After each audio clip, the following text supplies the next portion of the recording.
Hi అండి, మా వారు చేసిన బెస్ట్ రెసిపీస్లో ఈ రెసిపీ ఒకటండి. మీకోసం ఈ రెసిపీని షేర్ చేస్తున్నాను. హాయ్ అండి, వెల్కమ్ టు హిస్సీ వరల్డ్. ఎంతో టేస్టీగా ఉండే tomato potato curry recipe prepare చేద్దామండి.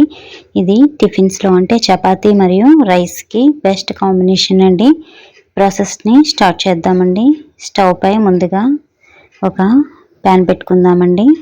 దానిలో తగినంత ఆయిల్ని యాడ్ చేసుకుందాము. ఇప్పుడు ఆయిల్ హీట్ అయింది కదండి, కొద్దిగా పచ్చిమిర్చి అండ్ కరివేపాకుని వేసి బాగా ఫ్రై చేసుకుందాము. ఇవి ఫ్రై అయిన తర్వాత కట్ చేసుకున్న ఆనియన్స్ని వేసి ఫ్రై చేసుకుందామండి. ఈ రెసిపీకి ఆనియన్స్ అనేవి కొంచెం పొడవు ముక్కల్లా కట్ చేసుకోవాలండి. అప్పుడే కర్రీ టేస్ట్ బాగుంటుంది అండ్ చూడటానికి కూడా చాలా బాగుంటుంది. ఇప్పుడు ఆనియన్స్ కొంచెం ఫ్రై అయినాయి కదండి. ఇప్పుడు మనం కొద్దిగా ఒక స్పూను అల్లం వెల్లుల్లి పేస్ట్ని యాడ్ చేసుకుందాము. ఇప్పుడు అల్లం వెల్లుల్లి పేస్ట్ పచ్చివాసన పోయేంత వరకు మనం కుక్ చేసుకుందామండి. ఈ విధంగా కుక్ అయిన తర్వాత మనము కారము తగినంత వేసుకుందామండి. ఇప్పుడు కర్రీకి తగినంత సాల్ట్ని కూడా యాడ్ చేసుకుందాము. ఇది చాలా ఈజీ రెసిపీ అండి, చాలా ఈజీగా చేసుకోవచ్చు. ఇప్పుడు ఈ కారము సాల్ట్ అంతా కలిసేంత వరకు బాగా కుక్ చేసుకుందామండి. ఇప్పుడు ఆనియన్స్ అవి బాగా కుక్ అయినాయి కదండి.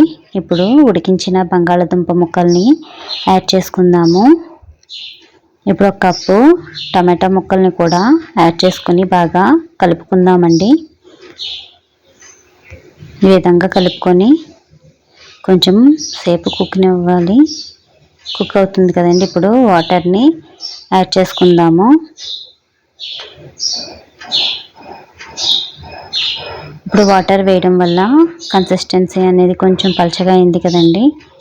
కొంచెం గ్రేవీ థిక్నెస్ వచ్చేంత వరకు కుక్ చేసుకుందామండి. చూడండి ఫ్రెండ్స్, చక్కగా కుక్ అయ్యి కొంచెం గ్రేవీ కూడా బాగా తెలుస్తుంది కదా. ఇప్పుడు స్టవ్ ఆఫ్ చేసుకునే ముందు మనం కొత్తిమీరని వేసుకుందామండి ఫైనల్గా. అంతేనండి, ఎంతో టేస్టీగా ఉండే చాలా simple recipe tomato potato curry అండి. చాలా ఈజీ రెసిపీ. మీరు కూడా ట్రై చేసి రెసిపీ నచ్చితే లైక్ చేయండి, సబ్స్క్రైబ్ చేయండి, అలాగే కామెంట్ చేయండి. Thank you.